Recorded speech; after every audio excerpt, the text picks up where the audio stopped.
I'm working on a class I'm running on July 16th. And I am, there's like such important cruxes in my timeline along the way in my last 10 years of work. And it's so fun to look back and see it. And I have this moment of recognition right now that this specific piece that I'm working on is like the aha moment of, oh my God, no, this is what I need to work on. And it started with, like, when I first graduated in 2014 from the Canadian School of Natural Nutrition, I thought, oh my God, I'm totally going to be about ferments. Like, that's what my bag's going to be. I'm going to be about fermented foods and how important it is. And then I was like, no, I'm not set to commit to that. I'm going to sit with that because, like, I get a, like, not yet, you don't have the answer yet in my body kind of thing when I check in. And following that, I thought, oh, I'm going to be about inflammation. And I was like, yeah, like 100% that's it, but I don't know the whole picture yet. Like, I really understood that I was just at the beginning to really uncover the complexity and the marvelousness of how the human form is made and marvelously orchestrated to work at its best. And for a long time, I thought, oh, I'm totally going to be about inflammation. And then I ran a class called Got Stress. And I got so many people who signed up for it. I just thought, oh, this is kind of an interesting way in, because the biochemistry of the stress response in the body is very similar to that of the inflammatory response in the body. So when I ran this stress class, I was like, ooh, I think I just hit a nerve. I think this is the universe kind of saying, yeah, you're on something. Keep going with this. And that was a very big, important part, I think. And then I took a very obvious detour into histamine intolerance and histamine-mediated issues. I suppose mast cell activation as an extension of it. And that led me to the lovely Tracy Reed, who is my sweetheart of a honey of a friend over at Histamine Haven. She and I wrote a book. We built an online community to help people through histamine issues.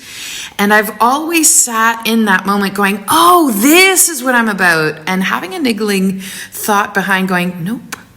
I mean, it's a big part of it, and it's just another way that inflammation expresses in the body, but this is not the termination. This is not the end spot on the journey of me figuring out the things for myself, and when I figure those pieces out, then I can obviously help others with it, is the journey. But histamine and mast cells and histamine intolerance, massive part of my journey.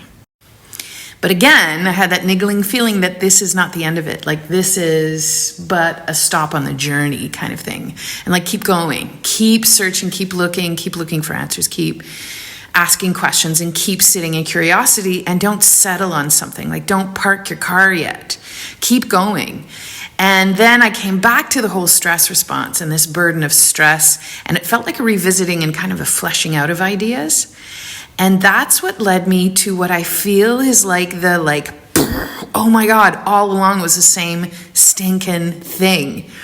It always comes back to the response of that stress response in the body and the biochemistry and how it impacts every single function in the body. And now I'm like, well, behind this whole stress response, I knew this all along, but it's only now starting to make sense. What's behind all this?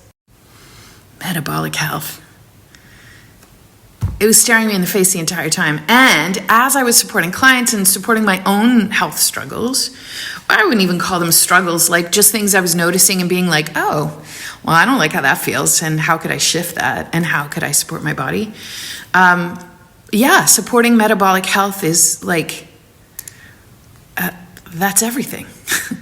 If your metabolism is struggling, it's going to trigger a bunch of other things. Inflammation is an end result of metabolic health that's having a hard time. Histamine issues, and I'm not going to speak to mast cell activation because that is a big old diagnosis, and to me, it's so complex, and histamine for sure is involved in there, but you have to question, how is metabolic health involved in the expression of mast cell activation? And I think it's a big role.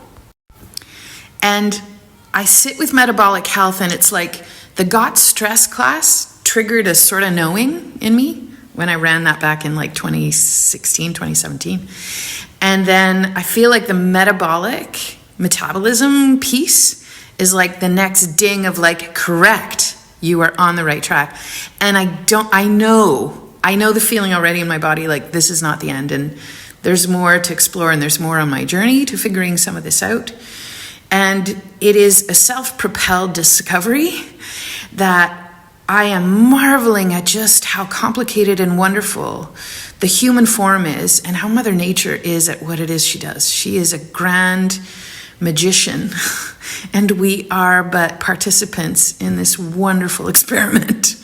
And the pieces I see on the horizon, if I'm looking on the horizon of my journey, are for sure nervous system stuff.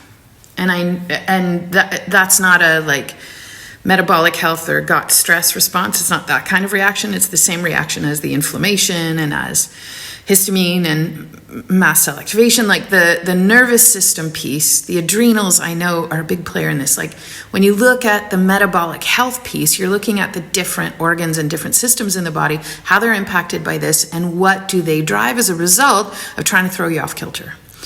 And the nervous system, I know, is a massive part. I am super curious about connective tissue and fascia and the role of water.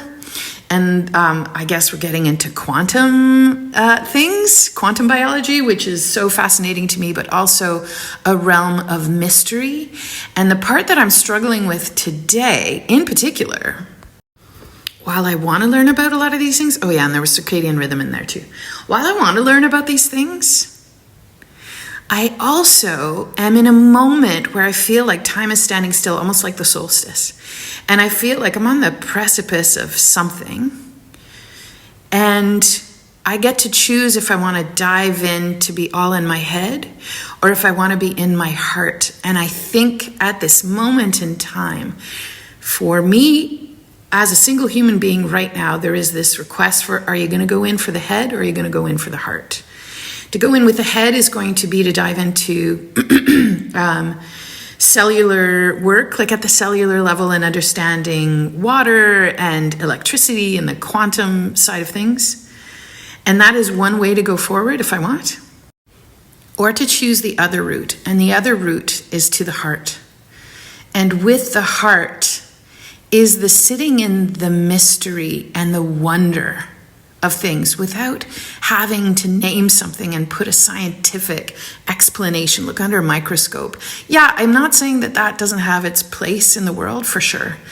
That is not where I exist, and that is not where I am going. Other people are filling that piece very well.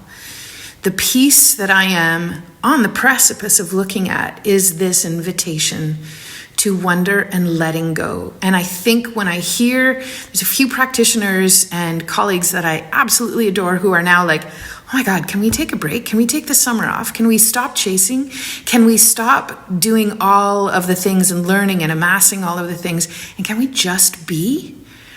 And that's where I want to go. I want to just be. Why am I saying this on Instagram stories? Because I've had so many interesting conversations with people reaching out for support lately, and I a little bit feel like I'm turning my wheels. I know a lot of biochemistry and the interconnections and the inner workings of the body. And so do a lot of people who come. I don't know how I attract people that have done tons of research and are coming with questions. And they are still jumping over into the side of following the brain and really getting into information and amassing things. And that is lovely, but I'm getting off at this stop. I think it's really clear. I think this is the discomfort I've been sitting with for 3 weeks. I am feeling a bit of grief and letting go of continuing on and saying, this is actually where I'm going to get off the train. This is where I'm going to go into the heart. And it doesn't mean I'm not going anywhere. It doesn't mean I'm not going to be working as a holistic nutrition person. But it's clear to me now that I am a practitioner to help you get out of your head into your heart. I'm not the practitioner who's going to give you all of the studies. I'm not the practitioner who's going to give you the metered list of run through items 1 through 10. And when you do those, then you're good. Because I can't guarantee that. Because there's such a big piece to being human that involves wonder and magic. The godlike piece, the connection piece with others, the being in your heart. And to me, it all comes back to either staying in your head or reconnecting to your heart. And that's the kind of practitioner I am. That's what I'm thinking about. Okay. Thanks for listening.